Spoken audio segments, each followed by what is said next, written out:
সমুদ্রে হঠাৎ দানবের মতো ঘূর্ণিঝড় তৈরি হয়, কিন্তু জানো এর জন্ম হয় কিভাবে?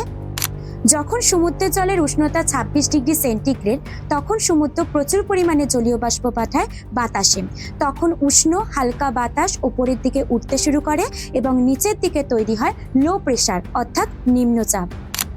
নিচের দিকে ফাঁকা জায়গায় চারিপাশের বাতাস দৌড়ে আসে এবং উপরের দিকে উঠতে থাকা বাতাস ক্রমশ ঠান্ডা হয়ে জমে মেঘের সৃষ্টি করে। এইরকম ভাবে প্রতিনিয়ত জমতে জমতে ঘূর্ণির আকার ধারণ করে।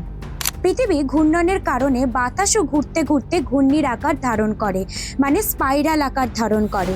এইরকম ভাবে জন্ম হয় ঘূর্ণিঝড়ে।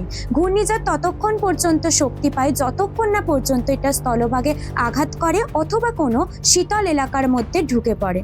মানে উষ্ণ সমুদ্র, নিম্নচাপ, পৃথিবীর ঘূর্ণন তৈরি করে ঘূর্ণিঝড়। তাই আশেপাশের ঘূর্ণিঝড়ের আবহাওয়া পেলে অবশ্যই নিরাপদে থাকো।